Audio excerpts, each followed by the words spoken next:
The bass in Lumen doesn't hit you in the chest. It slides under your skin like a local anesthetic, numbing the part of your brain that worries about your credit score or your marriage. That's by design. I spent 6 months with sound engineers just to get the acoustics of the VIP mezzanine to whisper instead of scream. I'm Vanessa Reyes, and while you might think you're paying for the Grey Goose bottle service, you're actually paying for my obsession with control. I don't stand in the spotlight.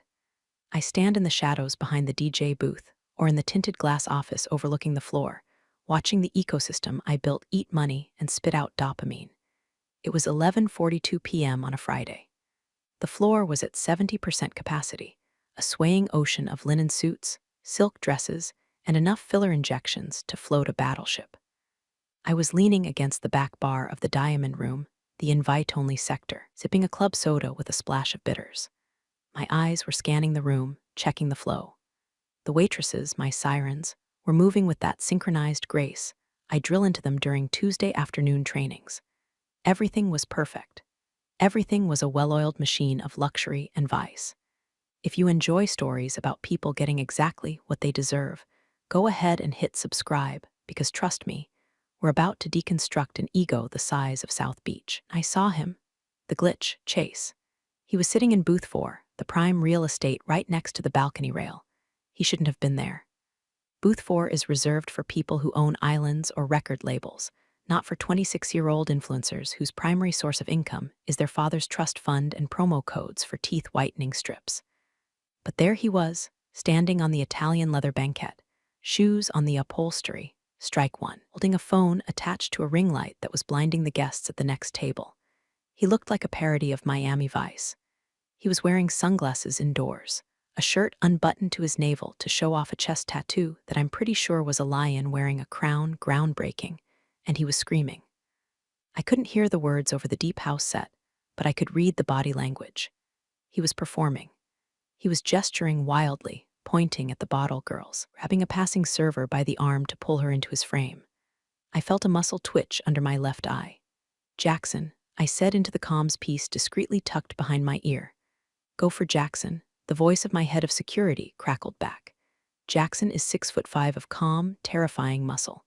He's the kind of guy who can de-escalate a drunk NFL linebacker with a look. "Booth 4, I said, my voice low. "Why is Chase standing on my leather?" I slipped 100 to the new busboy to look the other way, boss. "Want me to bounce him?" I watched Chase pose, throwing up peace signs while a bored-looking girl with vacant eyes poured vodka into his mouth straight from the bottle. It was tacky. It was cheap. It was everything Lumen stood against. We sell mystique. Chase was selling volume. "Not yet," I said, though every instinct in my body screamed to have him dragged out by his Gucci loafers. "Who is he with?" "Standard entourage. 2 guys who look like they sell crypto out of a Honda Civic, and 3 girls who look like they'd rather be anywhere else." "Oh, and he's live streaming." My grip tightened on my glass. "Live streaming? In the Diamond Room? Yeah, he's tagging us. Caption says Lumen is dead vibes, we bringing the life." I felt a cold, sharp anger settle in my stomach. It wasn't the insult that bothered me. People call my club pretentious all the time. That's part of the brand. Was the violation of the contract. The Diamond Room has one rule, written in gold leaf on the entrance. What happens here stays in the dark. No photos, no videos. We have CEOs cheating on their wives, pop stars doing lines in the bathroom, and politicians making deals that would topple governments. They come here because I sell them invisibility. Chase wasn't just being annoying, he was threatening my product. I moved from the bar, sliding through the crowd like a shark in dark water. I needed to see this up close. I didn't approach him directly, that's rookie behavior. You don't confront a drunk narcissist when he has an audience, you give him rope. I circled around to the upper mezzanine, looking down at booth 4. From this angle, I could see his phone screen. He was reading comments. He wasn't even enjoying the night, he was just feeding the digital beast. Grabbed a bottle of Dom Perignon, vintage 2012, wasted on him and shook it. "Don't do it," I whispered to myself. He popped the cork. Foam exploded over the table, soaking the girls, soaking the velvet drapes I had imported from France, and spraying the back of a man sitting in the adjacent booth. The man in the adjacent booth turned around. It was a hedge fund manager who spent 50 grand a month here. He looked furious. Chase didn't notice. Chase was laughing at his phone, high-fiving one of the crypto bros. "Jackson," I said again. Green light? No, I said, forcing myself to breathe. Yellow light. Send a floor manager to tell him to put the phone away. Politely. Let's see how he reacts to a boundary. Copy that, sending Marco. I watched as Marco, my best floor manager, approached the table. Marco is slick, charming, and diplomatic. He leaned in, whispering in Chase's ear, gesturing gently to the phone. I saw Chase's face change. The smile vanished, replaced by a sneer that looked too big for his face. He pulled away from Marco, shouting something. He pointed a finger in Marco's face. Then he did the one thing you never do in my house. He shoved Marco. It wasn't a hard shove, just a drunk, entitled stumble push, but it was contact. The music seemed to stop for me, though the beat kept thumping. Boss. Jackson's voice was tighter now. Hold, I said. Let him dig. He's feeling invincible. Let's find out why. Chase was back on his phone now, clearly recounting the injustice to his followers. I could imagine the narrative, they trying to silence the king. Haters everywhere. He looked around the room with a sneering arrogance, as if he owned the bricks, the mortar, and the souls of everyone inside. He didn't know I was watching, didn't know that the woman he used to call Auntie Vanessa, when he was 12 years old, was currently calculating the exact structural integrity of his social life. He thought he was the main character. He was about to find out he was just a prop. Let him stay for now, I said, turning away from the railing. But put a shadow on him. I want to know every drink he orders, every person he talks to, and every time he goes to the bathroom. If he sneezes, I want to know the velocity. Understood. What's the play? I walked back toward the shadows of my office. The play is a history lesson, Jackson. Sometimes you have to remind people who actually built the castle they're partying in. I sat down at my desk and pulled up the security feed on my monitor. Chase was a pixelated blur of arrogance on screen 4. I opened a drawer and pulled out a file. It was old, physical paper, smelling of dust and nostalgia. Name on the tab read, Reynolds Thomas, Chase's father. The reason Chase was allowed to breathe my air. Enjoy the champagne, kid, I murmured to the screen. It's going to be the most expensive drink you ever had. To understand why I didn't just have Jackson toss Chase out the back door like a bag of wet garbage, you have to understand Miami 10 years ago. It wasn't this crypto bro, TikTok influencer hellscape it is now. It was grittier. It was harder. I was nobody. I was 35, tired, and sitting on a business plan for Lumen that every bank in Dade County had used as a coaster. I had the vision. I knew people wanted privacy more than they wanted noise, but I didn't have the capital.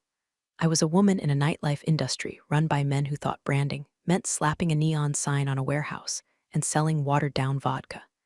Enter Thomas Reynolds. Thomas was old school. He made his money in shipping logistics, actual hard assets moving across actual oceans. He didn't wear Balenciaga. He wore bespoke suits that didn't have labels because the people who mattered knew who made them. He came into the dive bar I was managing at the time, ordered a scotch, neat, and listened to me pitch him while he smoked a cigar that cost more than my car. You want to sell silence, he had said, looking at me with eyes that had seen everything. In a city that loves to scream, loudest people have the most to hide, I told him. I want to give them a place to hide it in luxury. He chuckled, a dry, rasping sound, smart girl. He wrote the check the next day. No predatory interest rates, no demand for 51% equity. Just a handshake and a request, build something beautiful, Vanessa, and look out for my boy if I'm not around. That was the hook. That was the ghost that haunted me. Chase was 16 then. Thomas would bring him by the construction site of Lumen. The kid was quiet back then, awkward, with braces and a desperate need for his father's approval. I used to give him cokes and let him sit in the DJ booth while we tested the sound systems. He looked at me with awe. I was the cool aunt, the woman building the empire his dad was funding. When Thomas died of a massive stroke 3 years ago, the funeral was an event. And Chase changed. Grief didn't humble him, the inheritance emboldened him. He went from a shy kid to a brand overnight. The millions Thomas left him didn't go into shipping or logistics. They went into buying followers, renting Lamborghinis, and funding a lifestyle that screamed new money so loud it shattered glass. He started coming to Lumen more often. At first, out of respect for Thomas, I comped his tables. I let him skip the line. I told the staff, that's Thomas's son. Treat him like family. But family doesn't treat your house like a toilet. The shift was gradual, like mold growing behind wallpaper. First, it was the snapping fingers at the waitresses. Then it was the complaints that the music was too old we play deep house. He wanted trap remixes of nursery rhymes. Then came the name dropping. I heard it myself a month ago at charity gala. I was standing near the buffet, unseen as always. Chase was talking to a group of investors, people I knew. Yeah, Lumen basically runs itself, he was saying, swirling a martini. I advised Vanessa on the creative direction. You know, she's great, but she's got that boomer energy. I'm the one bringing in the heat. I'm practically a silent partner. I remember freezing, a shrimp skewer halfway to my mouth. Silent partner? The kid didn't know the difference between a P and L statement and a PDF. That night at the gala, I should have cut him off. I should have walked over and dismantled him in front of those investors. But I saw Thomas's face in his eyes. I saw the man who gave me my shot, so I swallowed the rage. I let it slide. I thought, he's grieving. He's young. He'll grow out of it, but watching him tonight on the security monitor, shoving Marco, soaking my upholstery, treating my life's work like a backdrop for his vanity project. The debt was paid. Memory of Thomas Reynolds was a shield, but Chase had just hammered it until it cracked. I looked at the file on my desk. I picked up my phone and dialed my lawyer, Saul. It was midnight, but Saul doesn't sleep, he just bills. Vanessa? Saul's voice was gravelly. Someone dead? Not yet, I said, staring at the screen where Chase was now standing on the table again. But a legacy is about to be. Is this about the Reynolds kid? He's escalating, Saul. He's assaulting staff and violating the NDA policy on the floor. But worse, he's leveraging my name to secure funding for his own venue. Saul sighed. I warned you. You gave him the golden key, Vanessa. Retracting access is going to be messy. He has a platform. If you ban him, he'll claim discrimination. He'll claim you're stealing his ideas. He'll unleash 1,000,000 bots on your Yelp page. I know, I said, leaning back in my chair. The leather creaked. That's why I'm not just going to ban him. I'm going to humiliate him. I need you to look into the trust structure Thomas set up. Specifically, the morality and competence clause. That's a nuclear option, Vanessa. You need proof of gross negligence or reputational damage to the estate. I looked at the monitor. Chase was currently trying to pour vodka into the mouth of a girl who was clearly too intoxicated to consent, while his friend filmed it. I think I can get the proof, I said, my voice cold. I think I'm going to give him enough rope to hang himself, his trust fund, and his future club all in one night. Be careful, Saul warned. A wounded narcissist is dangerous. He's not a narcissist, Saul, I said, watching Chase slip and almost fall off the table. He's a child playing with matches in a paper house. And I'm about to open a window. Vibration of my phone on the mahogany desk sounded like a drill. It was 1:15 a.m. The message was from VIP7, a contact name for an A-list actor who used Lumen as a safe haven when he was in town filming. He was currently sitting in the gold room, 2 sections over from Chase.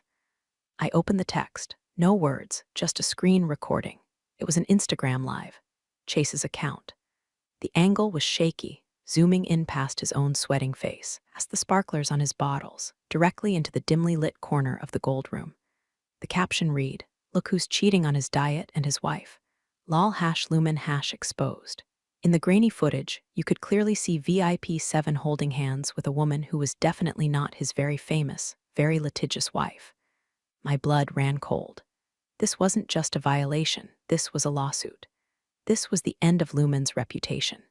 If this got out, if a celebrity got outed in my house, the silence I sold would be worthless. Every high roller in Miami would vanish overnight. I didn't call Jackson this time. I stood up, smoothing the front of my silk blazer, and walked out of the office. I moved fast, bypassing the main stairs and taking the service corridor that dumped me out right behind the DJ booth. The club was peaking. The energy was frantic, but all I saw was liability. Found Jackson near the entrance of the Diamond Room. He saw my face and immediately straightened up. He knows that look. It's the look that means we are in damage control mode. Code red? He asked, leaning in to hear me over the bass. Worse, Chase is broadcasting VIP7. Get the signal jammer on that specific sector. Now, we have localized signal dampeners. They're technically a gray area legally, but in the nightlife world, they're essential. Jackson tapped his earpiece. The feed in Zone 4. I watched as Chase, still in his booth, suddenly frowned at his phone. He tapped the screen aggressively. He held it up in the air, searching for the signal we had just strangled. Now, I told Jackson, I need you to go to VIP7, apologize, comp the entire night. Tell him the leak has been contained and the individual responsible is being handled. Lie if you have to. Tell him we confiscated the device. And Chase. Jackson cracked his knuckles. Do we toss him now? No. I watched Chase rebooting his phone, looking like a toddler whose iPad died. If we toss him now, he goes home, gets on Wi-Fi, and uploads the saved video. He has the footage on his camera roll. This was the trap. If he left the building, the video left with him. I needed that phone, or I needed him to delete it. So what's the plan? Jackson asked. We need to get him to the vault, I said. Vault is a private tasting room in the basement. Soundproof. No signal, intimidating as hell. Invite him down, I instructed. Tell him the owner wants to discuss a partnership. Tell him we want to feature him as the face of our new summer campaign. Stroke the ego. Jackson smirked. He'll swallow that hook whole, I know. Once he's down there, get the phone. Tell him it's a phone-free brainstorming session. While you have the phone, wipe the video. And if he resists, he won't. Wants validation more than he wants content. Give him the validation. I watched from the shadows as Jackson approached Chase's table. I saw the shift in Chase's demeanor. The aggression melted into a smug satisfaction. He nodded, high-fived his bros, and stood up, adjusting his unbuttoned shirt. He thought he was being summoned to the throne. He followed Jackson toward the service elevator. I let out a breath I didn't know I was holding. Step 1. Containment. This was a temporary fix. I couldn't monitor his phone every time he walked in. I couldn't employ a full-time signal jammer just for one nepotism baby. I went back to my office and pulled up the footage of the meeting in the vault on my private screen. There was no audio on this feed, but I didn't need it.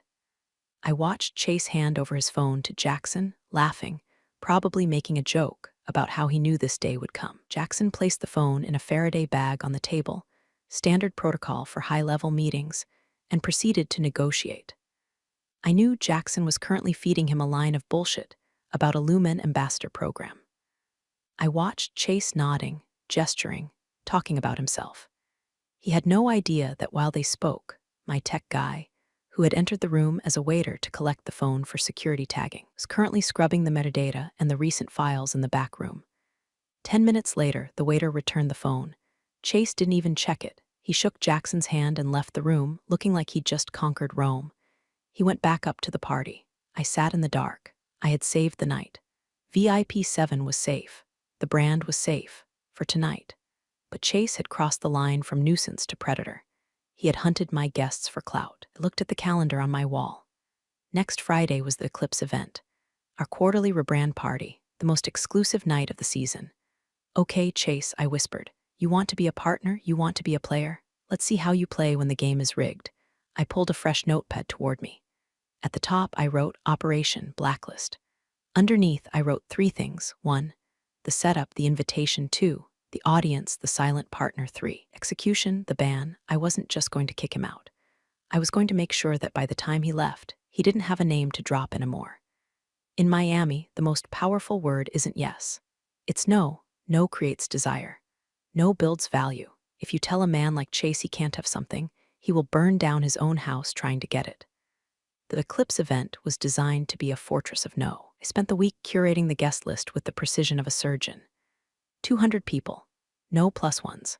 Physical invitations only, heavy black cardstock with gold embossed lettering that contained an NFC chip for entry. No chip, no entry. I sent invites to the mayor, to the top 3 real estate moguls in the state, to VIP 7 as a peace offering, and to Marcus Sterling. Marcus Sterling is a ghost, owns a venture capital firm that quietly funds half the luxury hospitality sector in the Southeast. He doesn't do social media. He doesn't do press. But I knew Chase had been pitching him. I knew because Chase had been bragging about it at the bar, loud enough for my bartenders to hear. Chase was trying to get Sterling to fund Cloud9, his proposed club that would put Lumen out of business. I invited Sterling. I did not invite Chase. The reaction was immediate. By Tuesday, the texts started coming in. Hey, Auntie V, didn't get my invite for Friday yet. Mailman must be slacking lol. Vanessa, my boys are asking about the Eclipse table. Let me know which booth we got. Yo, are you ignoring me? I'm bringing key investors. Need that table. I didn't reply. I let the silence sit. I let it marinate. By Thursday, he was frantic. He was posting stories, big things coming Friday at Lumen. The king returns. Believe the rumors. We locked in. He was lying to his audience. He was betting on the fact that he could just show up and bully his way past the door like he always did. He was betting on the Thomas Reynolds privilege. On Friday morning, I met with Jackson and the entire security team in the empty club. The daylight made the velvet look tired, but tonight, under the leads, it would look like magic. Here are the rules of engagement for tonight, I said, projecting the floor plan on the screen. Phone ban is absolute. Yonder pouches for everyone. No exceptions. What about Chase? Jackson asked. He's not on the list. Do we stop him at the door? No, I said, a small, cold smile touching my lips. If we stop him at the door, he makes a scene outside. He films the bouncers. He plays the victim. We let him in. The team looked confused. We let him in, I repeated. But we treat him like a ghost. No table, no comped bottles, no special handshake. He pays cover. He stands at the bar, and most importantly, we let him think he's winning until he isn't. I turned to the next slide. It was a photo of Marcus Sterling. This man, I pointed, is the target. He will be in the owner's box with me. Chase has been trying to get a meeting with him for months. When Chase sees him, he will try to approach. He will try to pitch. Do we intercept? Only when he crosses the line. I said, I want Sterling to see Chase in his natural habitat. I want the money to see the clown. I walked over to the window looking out at the city. It was humid, the air thick with impending rain. Chase thinks he's a partner, I said softly. Tonight, we show him he's just a liability. I checked my phone. Another DM from Chase. I'm coming with a crew. Don't embarrass me, Vanessa. My dad wouldn't like it. That was it. The final nail, using his dead father to threaten me. I typed a reply for the first time all week. See you tonight, Chase. Dress code is strict. It was ambiguous. It was a trap. He replied instantly with a fire emoji. He had no idea that I had already instructed the door staff to flag his attire no matter what he wore, just to make him sweat, just to make him angry before he even stepped foot inside. An angry man makes mistakes. And tonight, I needed a catastrophe. Theme for Eclipse was Midnight Garden. We had draped the entire ceiling in cascading wisteria and installed localized scent diffusers that smelled of jasmine and expensive gin. The lighting was low, deep purples and blues, making everyone's skin look flawless. It wasn't a club, it was a film set. By 11 p.m., the room was a gallery of power. The mayor was sipping whiskey in booth 1. 2 NBA players were low-key in the corner. And in the owner's box, glass-walled mezzanine that hovered above the DJ booth, sat Marcus Sterling. He was a man of few words, sharp features, and a suit that cost more than the average American mortgage. I poured him a glass of Krug. Impressive room, Vanessa, he said, watching the crowd. Controlled. I like controlled. Chaos is bad for business, Marcus, I replied, taking a seat opposite him. You can't monetize a mess. We were discussing a potential expansion of Lumen into Vegas. This was the night I was supposed to close him. But I had one eye on the security feed from the front door. Chase had arrived. He rolled up in a rented white Ferrari, flanked by his usual circus. He was wearing a white suit with no shirt underneath, layers of gold chains and sunglasses. He looked like a drug dealer from a bad 80s movie. I watched the interaction on the screen. The head doorman, Big Tony, stopped him. I could see the argument. Chase was pointing at the door.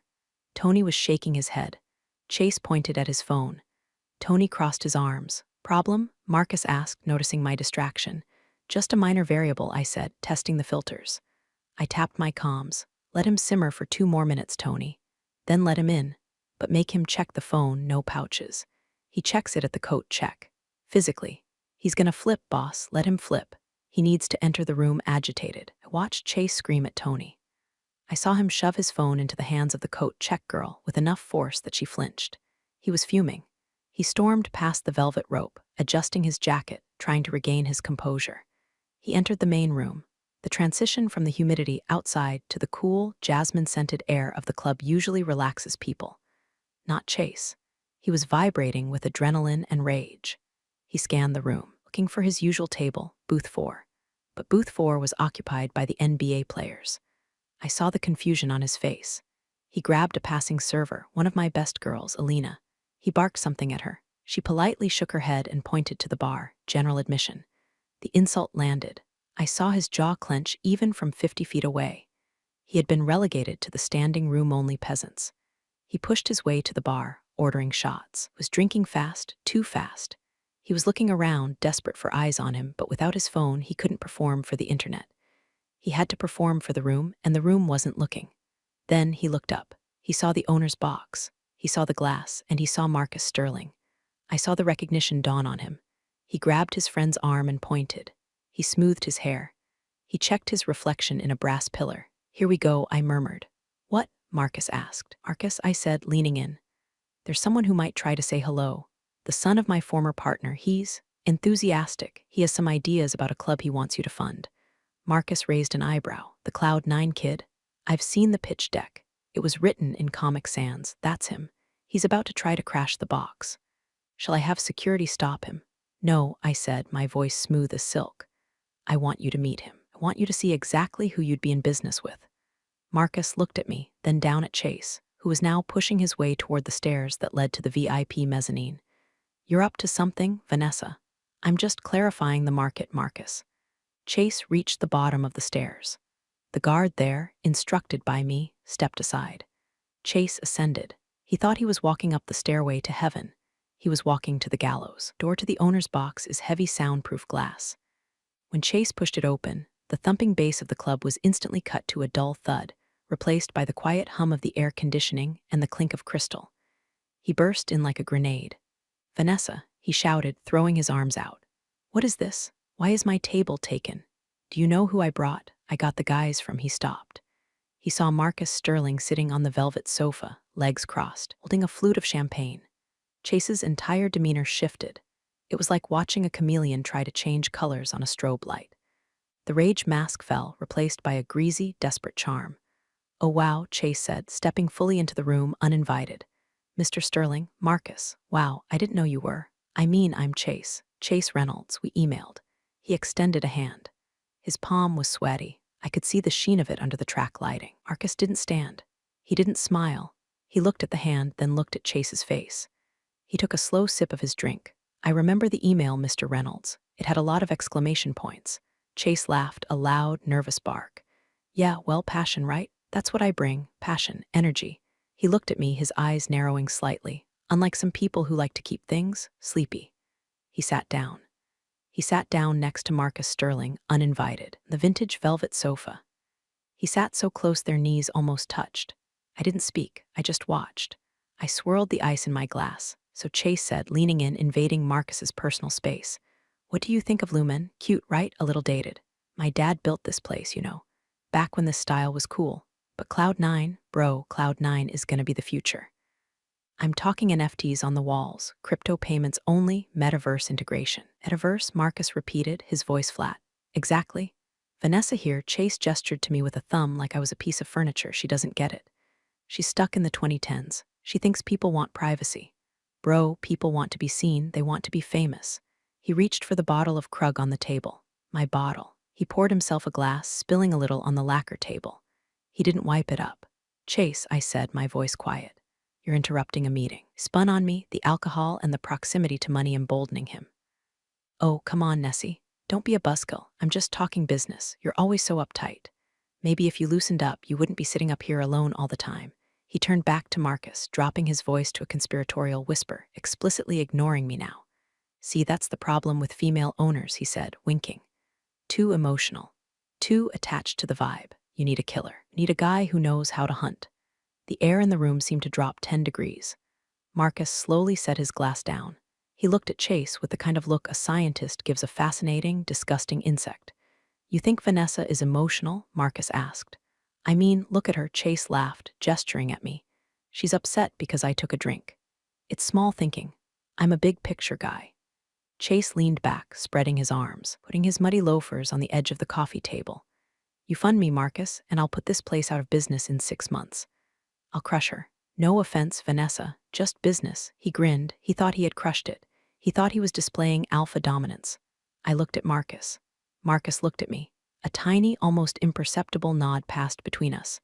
The interview was over. "Chase," I said, standing up. "What?" He snapped, annoyed at the interruption of his pitch. "Spilled champagne on the table, so? Get a maid to clean it up." "I don't need a maid," I said, reaching into my pocket. "I have a janitor." I pressed the button on my comms, 2 clicks. The door opened 3 seconds later. Jackson didn't come alone. He brought 2 others. They filled the room like storm clouds. Chase looked up, confused. Whoa, party's getting crowded. Jackson didn't speak. He walked around the table. He moved with a terrifying efficiency, reached down and grabbed Chase by the back of his white collar and the belt of his trousers. "Hey," Chase yelped, spilling his stolen champagne. What the hell? Get off me, Marcus. Tell them Marcus didn't even look at him. He was inspecting his fingernails. Jackson hoisted Chase up. Chase scrambled, his loafers slipping on the rug. Vanessa, call off your dogs. I'm Thomas Reynolds' son. I own this town. You own nothing, I said, my voice cutting through his panic. You are a guest. Your invitation has expired. You can't do this. I'm a VIP. Jackson, I said calmly. The freight elevator. Freight? Chase screamed as they dragged him toward the door. I'm not garbage. Tonight you are, Jackson grunted. They hauled him out of the box. I followed them to the railing of the mezzanine. Below, the club was still pumping. The beautiful people were dancing. Jackson and his team didn't take the back stairs. They took the main stairs. They marched Chase Reynolds, self-proclaimed king of Miami, right through the center of the Diamond Room. It was a perp walk. People turned. The music seemed to fade into the background as the spectacle took over. Chase was kicking, shouting, "Do you know who I am?" The saddest, most cliché sentence in the English language. I watched from above, leaning on the glass rail. I saw the NBA players in booth 4 and laugh. I saw the girls who used to drink his vodka turn their backs. I saw the influencers reaching for their phones, then realizing they were locked in pouches, and just staring, burning the image into their brains to gossip about later. They dragged him to the side exit, the one that dumps out into the alley with the dumpsters. I turned back to the room. Marcus Sterling was pouring himself a fresh glass. That, Marcus said, was the most efficient business presentation I've seen in years. I aim to please, I said, sitting back down. So, Marcus said, about Vegas. If you can handle the rats there as well as you handle them here, I'm in. I can handle anything, Marcus, but I wasn't done. The physical removal was just the show. The real work was happening digitally. I pulled out my phone. I sent a text to Saul. Execute phase 2. Breach of NDA, harassment, defamation. Contact the trust. And then I sent a text to the head of IT. Blacklist ID, Reynolds C. Facial recognition update. Doesn't get past the sidewalk, ever again. I looked down at the empty spot on the sofa where Chase had sat. The wet stain of champagne was drying. We'll need to reupholster that, I noted. Small price, Marcus said, clinking his glass against mine. To the silence. To the silence, I agreed. The alley behind Lumen smells of ozone and stale beer. It's not glamorous. It's where the magic stops and reality begins.